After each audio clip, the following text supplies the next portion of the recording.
Alright, this is Contra. Took me a long time to boot it up. Cleaned it up with a 99.9% isophoric alcohol solution, as well as I used a 1-up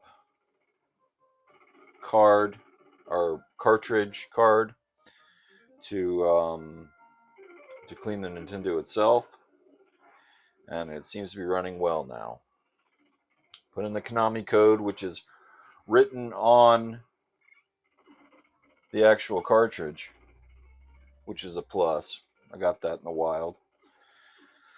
And let's see if I can make it through the with the Konami code. I've done it before. I can't say I do it every time. But I'm gonna try.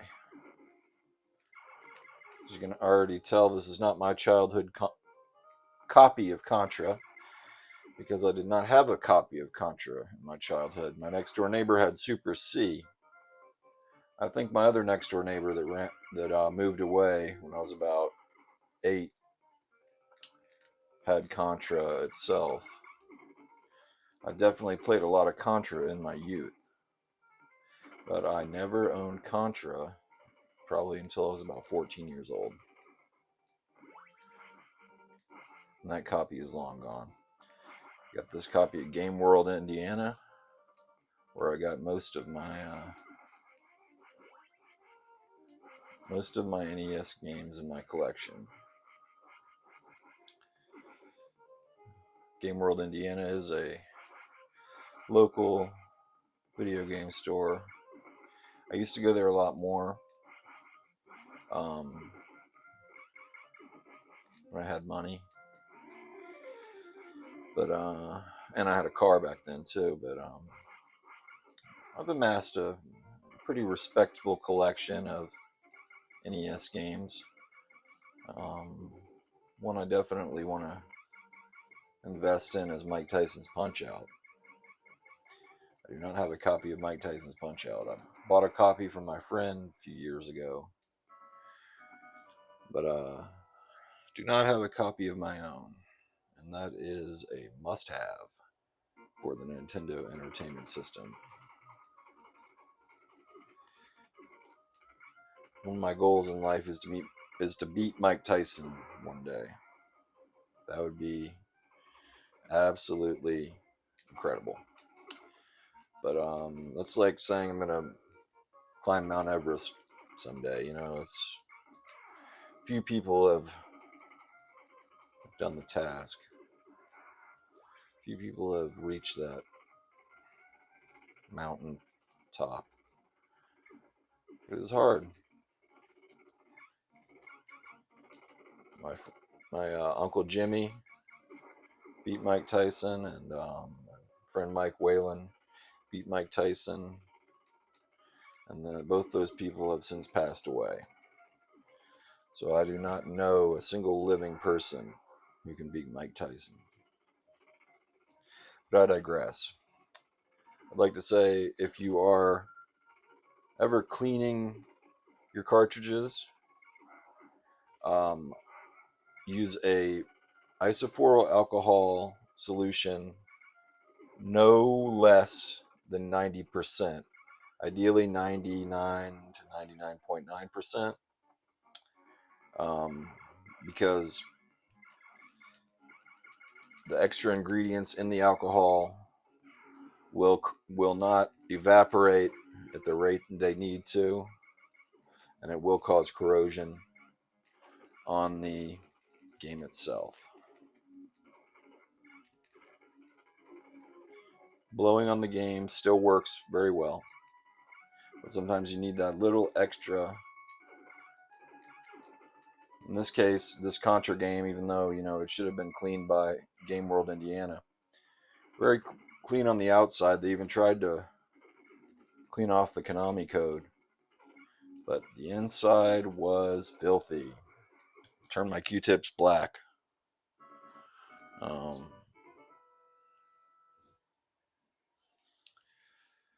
But yeah, don't give up on your Nintendo. I mean, I've thought about getting a new pen reader on this Nintendo, but this Nintendo is in the same exact condition that it was when I got it when I was 4 years old, so I don't want to fuck with it. I'll keep it with its original integrity because it feels great to have something that I've had for so long.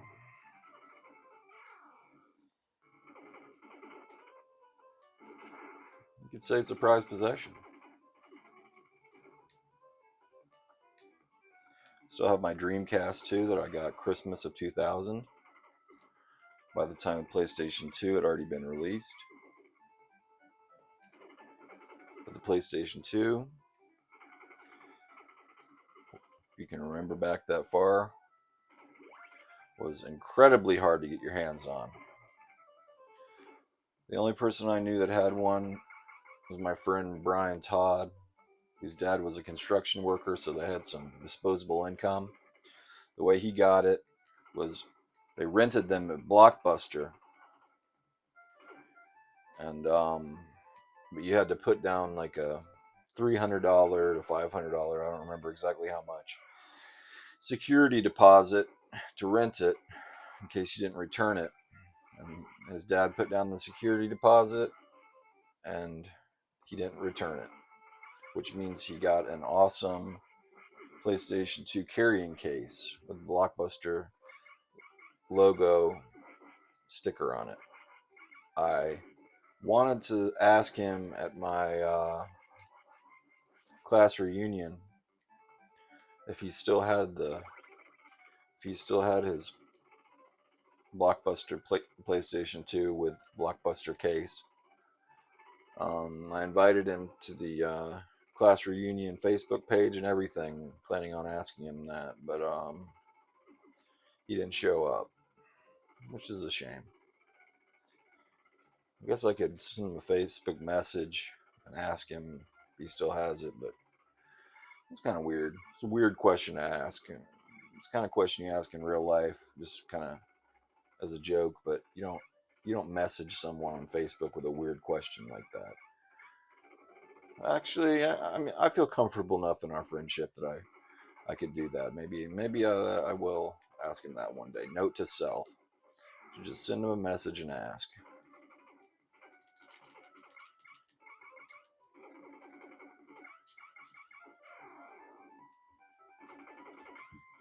I rented the Sega CD from Blockbuster the night my parents told me they were getting a divorce. My dad was like, "Can I do anything for you?" And I said, "I want to rent a Sega CD from Blockbuster, please."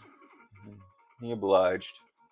I got Rise of the Dragon and Mortal Kombat CD. My cat just busted his ass on a bunch of Nintendo tapes or Nintendo cartridges. He tried to get back in the video again, and like he always likes to, he busted his ass. Hope he's okay.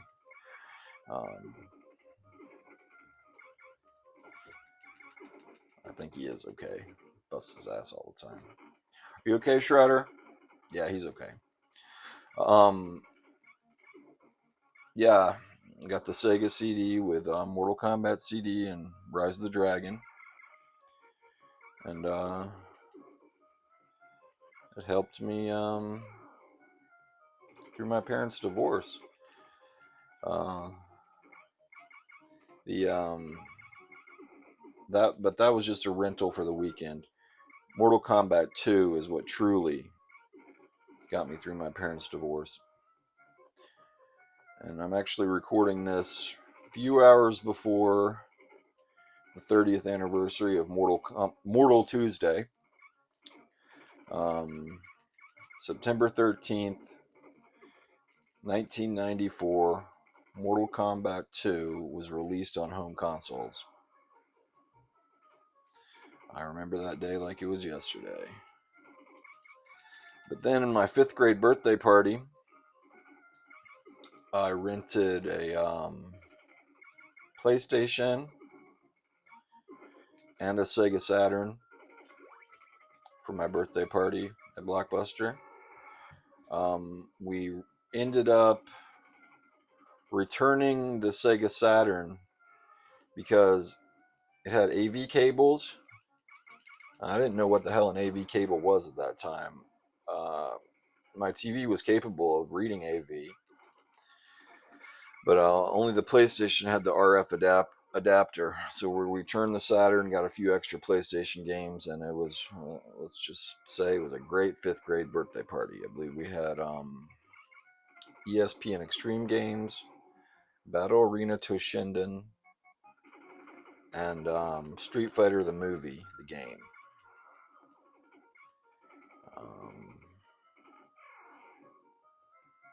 You ask any of my friends, that was an epic birthday party. And then I rented from Blockbuster a Virtual Boy when it came out, actually, because I was very interested in virtual reality.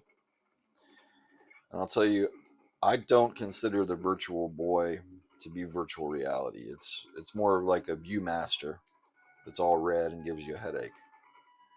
I don't think it deserves the title of virtual reality.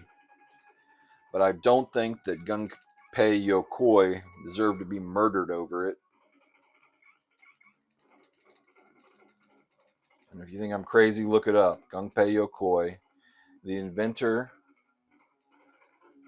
of the D-pad, the Game Boy, and the Virtual Boy, was murdered by the Yakuza hired by Nintendo because he was basically, he wasn't fired from Nintendo because of the Virtual Boy, but he was given a position of what they refer to in Japanese culture as the window seat, which is, he still had a job at Nintendo, but he was relegated to just sitting at his desk all day looking out the window, not able to participate in the Nintendo creative process any longer. And Gunpei Yokoi was a creative genius. He had to keep creating. So he left Nintendo and he created the Bandai Wonder Swan, a Game Boy competitor, which I believe even had online capability. I think it could hook up to a cell phone at the time and play online. I don't think he lived to see the Wonder Swan color. Um, he was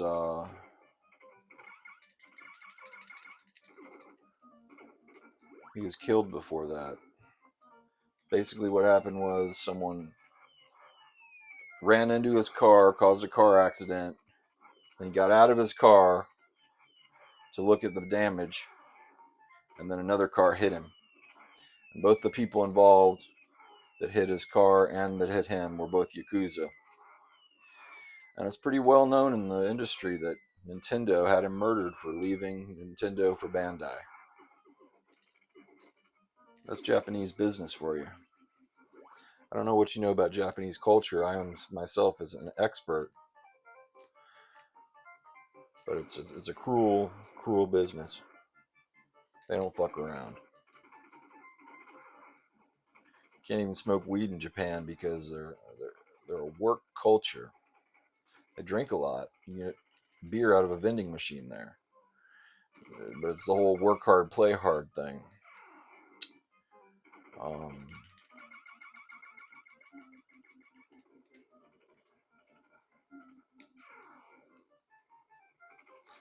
I'd love to visit Japan one day, but my grandfather killed a lot of Japanese in World War II, and we blew up Nagasaki and Hiroshima with a nuclear bomb. So karmically, I don't think that it's a good idea for me to ever visit Japan.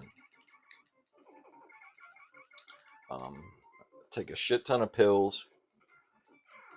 You have to get every prescription pill you take um, approved by Japan in a little form you fill out before you go there. If they catch you with a Vicodin, I mean, you're going to prison. And there, it's like a 90%. Um,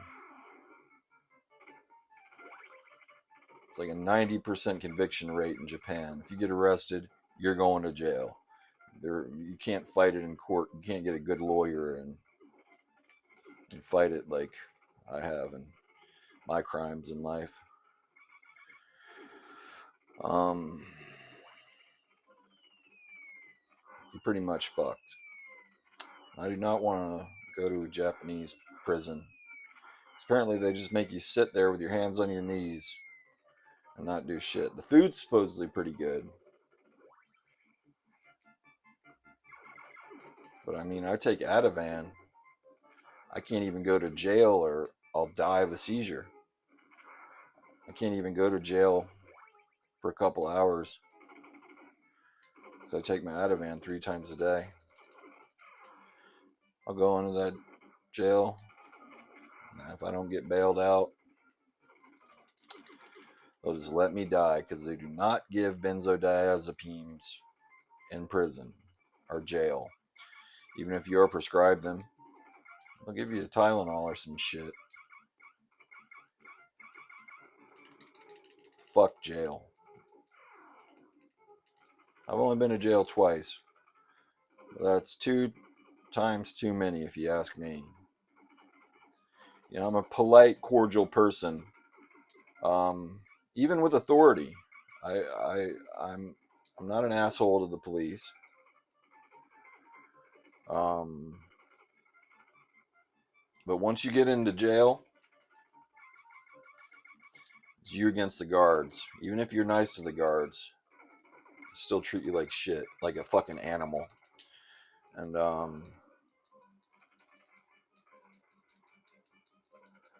last time I was in jail, I was banging on shit. They wouldn't, even though I'd been bailed out, they wouldn't get me out of there.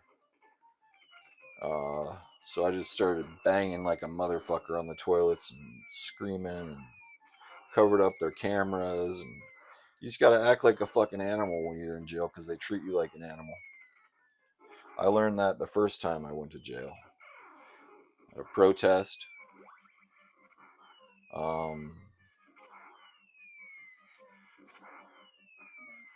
with about 30 other people. We were protesting the destruction of the Everglades by Florida Power and Electric. And they took us to some weird holding cell that was outside the jail at first. And everybody that was arrested, they'd probably been arrested before. They knew the drill. And they were acting like absolute animals. And I was like, what the fuck? Why are these people acting like that? That's how you act when you go to jail. Anybody who's never been to jail before, that's a little secret I'll let you know. It's fucking the Hunger Games in there.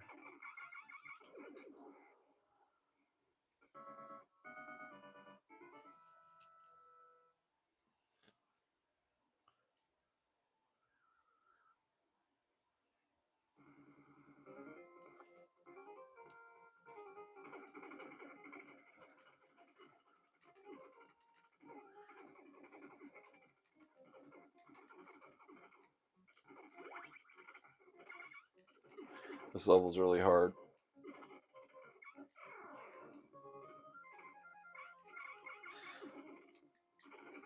Honestly, I want to say I have beaten Contra with the Konami code. I know 100%, 110% that I have with 2 player because you can continue without having to start the level over. Solo, I can't say. I can't honestly say that I'm 100% sure that I have beaten Contra, even with the Konami code, by myself, because you get all the way through a level, almost to the end, and you have to continue because you ran out of your 30 lives. So don't be disappointed if I don't make it through this whole game. I'll tell you one thing I'm happy about, though. It's not glitching the fuck out. Um, last time I tried to play this through this, it started glitching in the later levels, and I had to turn it off. I think I've cleaned it pretty good.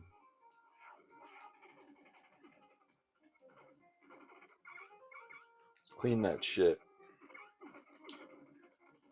Your isophorol, 90% or over alcohol.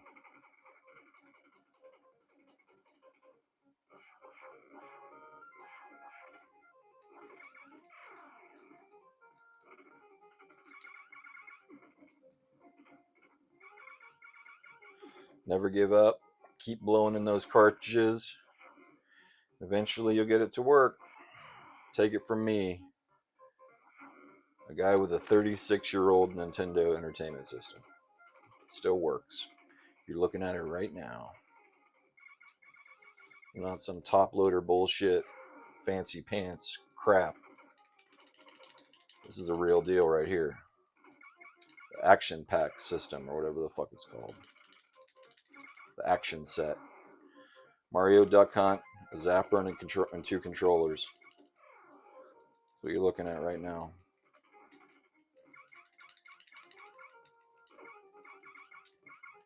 Come on, this guy's fucking shot him a million times. He's a bullet sponge.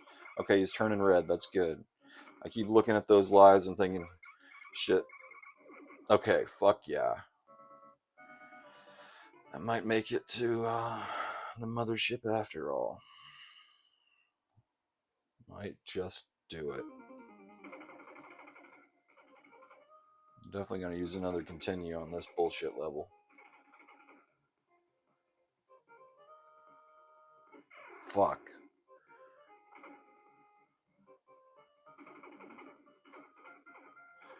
Should just be my practice run because I know that I'm going to run out of lives.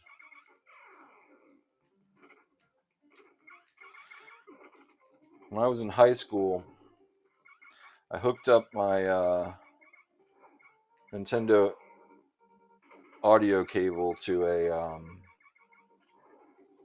tape deck. I actually made a tape of Nintendo songs. And this song was featured on it. Mike Tyson's Punch Out. Probably Mario. It was like a greatest hits Nintendo tape. But it was such a success. This girl wouldn't give it back to me. She wanted to listen to it every day in her car.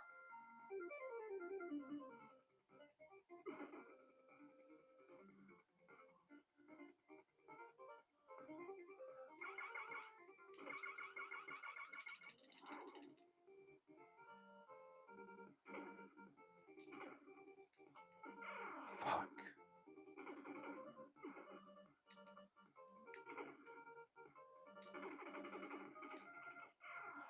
Damn. Yeah, I'm on. I was like, when is it? When am I gonna run out of lives? I'm only got 3 lives left. I'm not gonna make it through this level. Nor did I expect to, but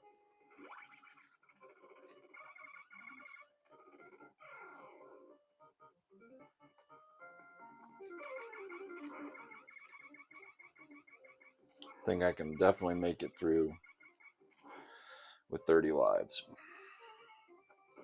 Oh shit.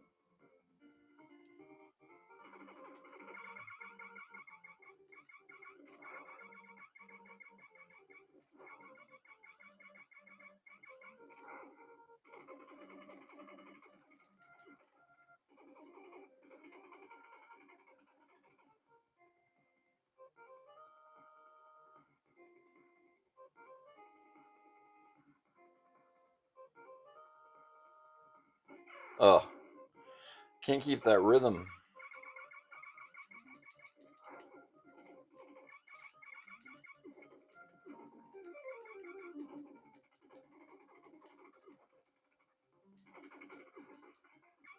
I made it farther than I thought I would on this level. Definitely not beating the boss with one life left, though. Shit. There goes. There it goes. How many continues do they give you?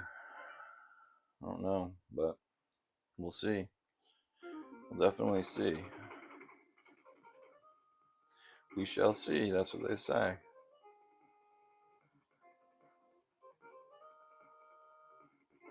Why did I wait? What the fuck is wrong with me?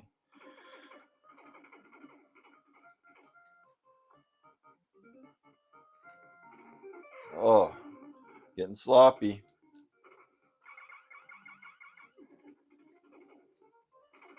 Oh, shit. Did so great last time, I guess, because I knew I only had a limited number of lives. Now I got these 30 lives. I'm like willy nilly.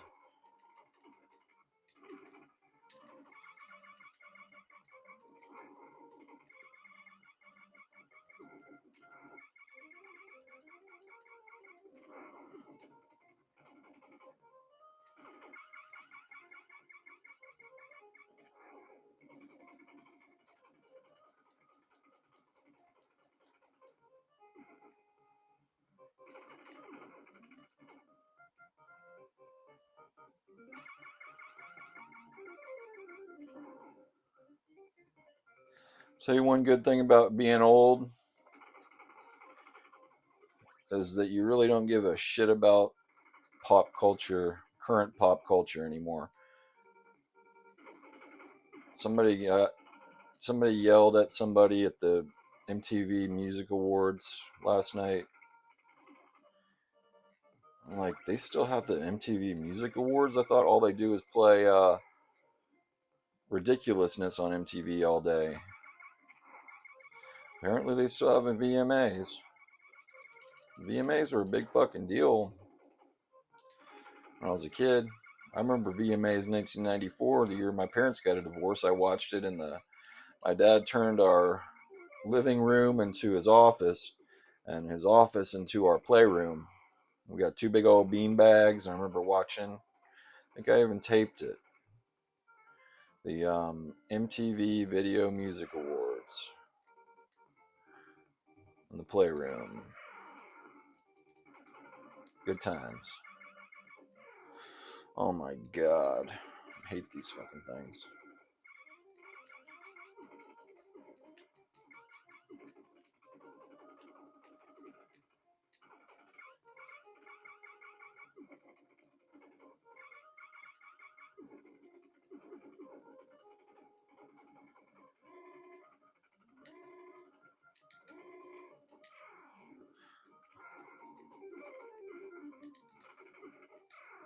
This final boss is hard.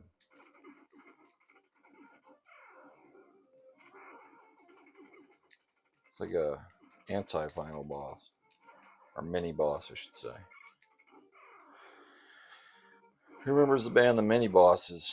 They're the first band to play Nintendo songs on guitar and live band. I saw them play in Portland, Oregon. Actually, I stood outside and watched them play, which I guess I still watched them play. It was a good view. I could see the whole concert and hear it, but I was too young to go inside. I wasn't 21 yet, so they wouldn't let me inside the barcade. But now they got video games live. They got all kinds of bands playing Nintendo songs.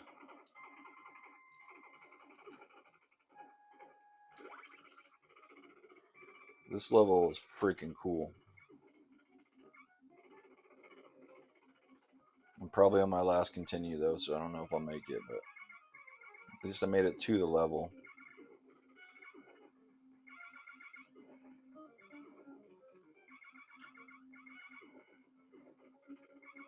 It's what you call a xenomorph. Because in the 80s, with video games, They didn't really give a shit about what a copyright was. There's a Shinobi game with like Spider-Man and Arnold Schwarzenegger and shit in it. They didn't give a fuck. Just made that shit.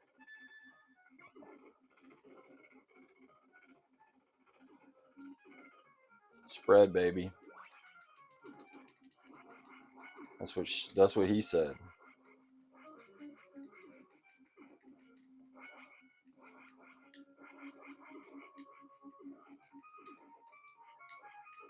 Oh fuck.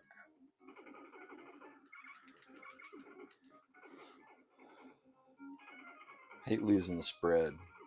Especially right as soon as you get the spread, you lose the spread. That's probably the worst feeling in the world.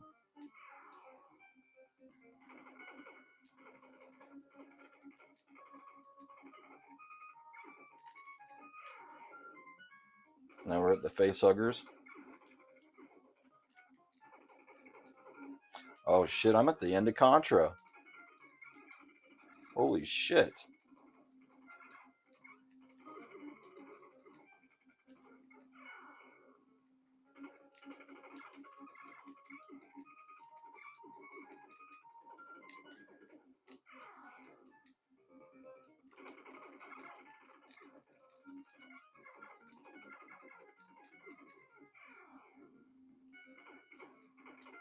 Watch me fuck it up.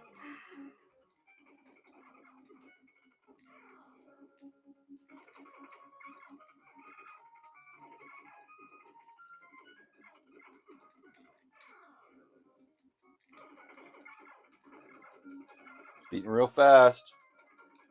There we go. I just beat Contra. I just beat Contra and it's all on tape. It's all on video or digital format video. We talked about a lot of things. We talked about cleaning games. We talked about going to jail. We talked about not giving a shit and being old.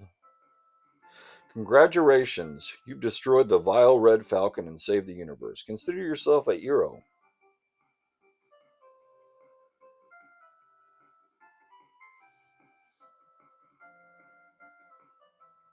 Let's just go through the whole staff. I want to see these people deserve credit. We want to see S. Umezaki, S.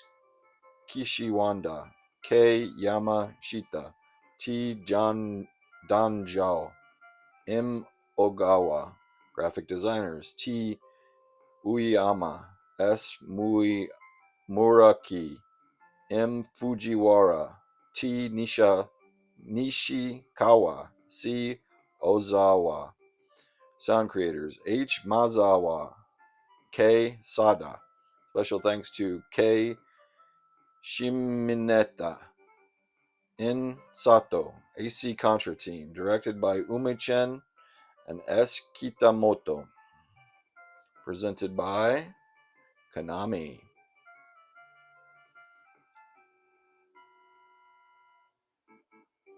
That's it. We did it. Congratulations.